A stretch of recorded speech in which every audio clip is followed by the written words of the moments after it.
Salut à tous, bienvenue dans ce 6e épisode de cette série consacrée à la fraiseuse Erno Saumur Z1C. Aujourd'hui dans cet épisode, on va descendre la plus grosse pièce de la fraiseuse, le socle de 380 kg, et tout ça dans un escalier car tournant. C'est parti!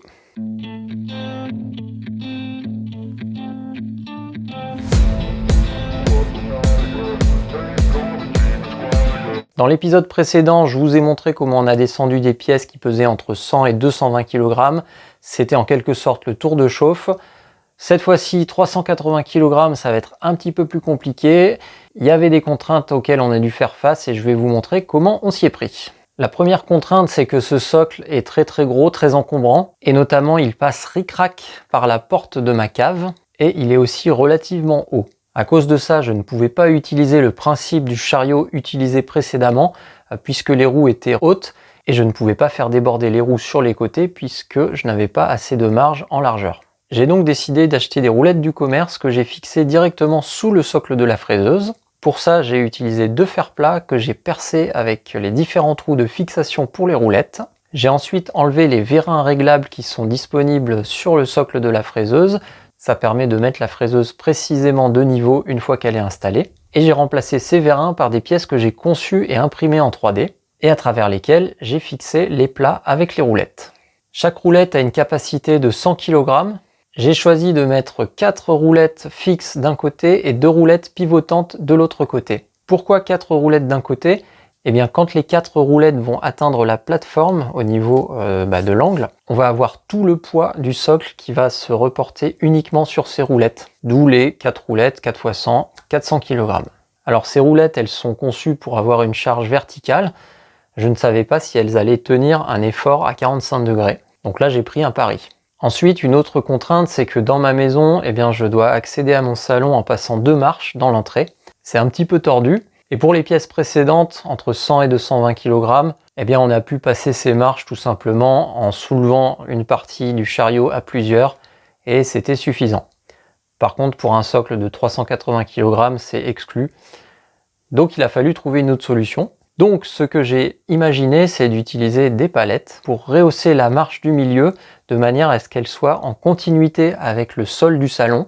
Et pour que le socle atteigne ce niveau, j'ai imaginé de mettre 2 rampes. Ces rampes de chargement sont longues et elles débordent directement dans la rue.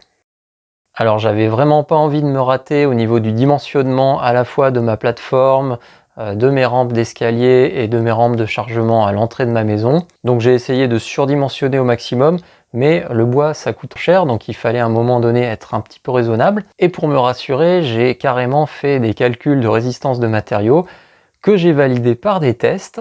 Alors je ne suis pas mécanicien, mais c'était très marrant de faire ces tests et de voir que les résultats des tests collaient aux données techniques qui étaient indiquées concernant la résistance typique de ces matériaux. Donc ça m'a permis de me rassurer. Pour ramener le socle entre mon garage et ma maison, donc je le rappelle, il y a un trajet qui fait environ 500 mètres. Je l'ai fait à pied pour mes pièces précédentes parce que ça passait sur les trottoirs. Alors les trottoirs, ils sont relativement étroits près de chez moi, mais on pouvait encore s'en sortir. Avec le socle, ça aurait été vraiment compliqué. J'avais pas envie de gêner les piétons, j'avais pas envie de me mettre directement sur la route et de me faire pourrir. Donc j'ai décidé de louer un camion.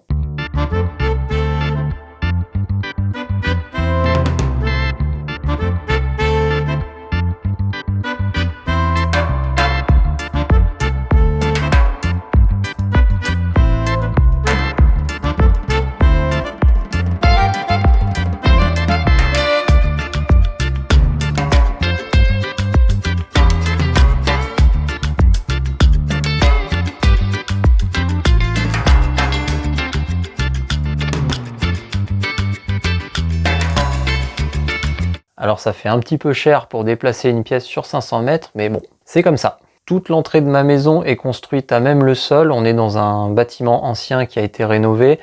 Donc à ce niveau-là, j'avais pas trop de crainte. Par contre, le sol de mon salon, en fait, c'est une dalle moderne qui est sur poutrelle et ourdie. Mais donc c'est une dalle qui est au-dessus du vide. Alors je me suis demandé si ma pièce de 380 kg allait tenir, est-ce qu'il y avait des problèmes ou pas. Alors une dalle, elle est donnée pour 350 kg au mètre carré.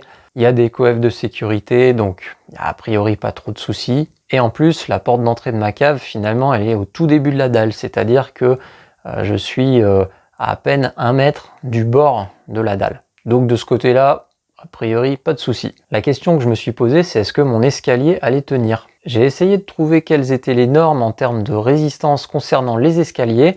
Je suis tombé sur un document qui s'appelle l'Eurocode, mais j'ai pas vraiment compris ce qu'il fallait en conclure. On parle de 2000 newtons ou 2500 newtons, donc 200 kg ou 250 kg.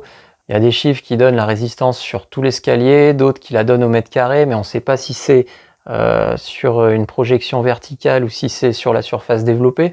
Bref, je savais pas trop. Alors il faut savoir que dans mon montage, si on calcule les forces, eh bien la force résultante qui s'exerce sur l'escalier, elle sera perpendiculaire à l'escalier, donc elle sera à 45 degrés.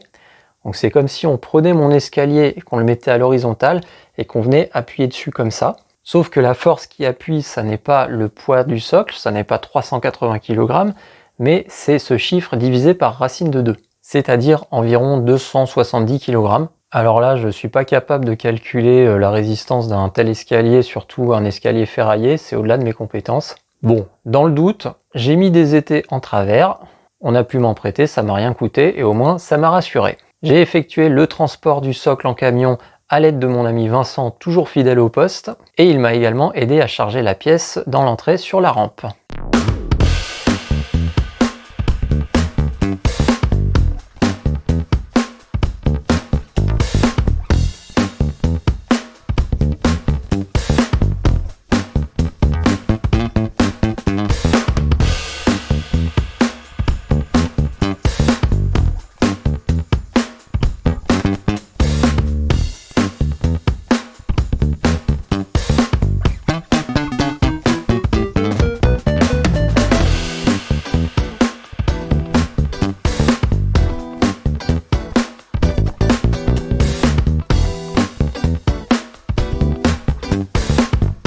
Pour la descente, j'ai fait appel à un ami qu'on n'a pas encore vu sur les vidéos, c'est Alex. Et au final, nous n'étions que 2 personnes pour cette manœuvre périlleuse. Mais finalement, il n'en fallait pas plus, puisque ça s'est très bien passé.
On peut voir que la pièce passe ric-rac, c'est vraiment au centimètre près. D'ailleurs, on a arraché un petit peu de placo. C'est pas très grave, c'est une partie qui est dans la cave, qui est pas très jolie d'ailleurs, donc pas de souci. Au moment où la pièce rejoint la cassure d'angle, c'est-à-dire entre le premier morceau de la rampe et les pièces amovibles, eh bien il y a un phénomène que j'avais anticipé avec mes calculs de statique, c'est que la pièce a tendance à basculer vers l'avant. Pourquoi? Parce que le centre de gravité du socle va au-delà du point d'appui des roulettes. Donc comme j'avais anticipé ce problème, j'avais également trouvé la solution. Cette solution consiste à venir mettre un gros morceau de bois en travers et s'appuyer dessus pour faire basculer la pièce dans l'autre sens. J'avais calculé le couple nécessaire pour contrer le basculement de la pièce. Et donc avec le bras de levier qu'offrait cette pièce, eh bien, la force nécessaire pour contrer ce basculement, c'était la force d'un gros gaillard qui tire de toutes ses forces. Pour être plus précis, c'était 800 Nm, c'est-à-dire 80 kg sur un bras de levier d'1 mètre. Comme ma pièce faisait au moins 2 mètres, eh bien, on était plutôt à 40 kg. Ça y est, on arrive à la conclusion de cette première étape dans le projet de la fraiseuse. Pour info, j'ai acheté cette fraiseuse fin octobre 2021 et la descente du socle s'est faite début juin. Donc j'ai passé beaucoup de temps à démonter cette fraiseuse et à imaginer comment j'allais descendre toutes ces pièces, à fabriquer les dispositifs, à acheter le matériel. Donc quand j'ai acheté ma fraiseuse au début, j'avais pas prévu de passer autant de temps. Il a fallu de la patience et du courage, mais je suis vraiment content d'être allé jusqu'au bout. La suite de l'aventure, ça va être évidemment de nettoyer toutes ces pièces et de tout remonter. On va donc faire une petite pause puisqu'il faut que je recrée du contenu que je puisse publier. En attendant, j'ai d'autres sujets sur ma chaîne, donc il est probable que je sorte d'autres vidéos d'ici là. C'est la fin de cette vidéo, je vous remercie de l'avoir regardé jusqu'au bout et je vous dis à très bientôt. Salut!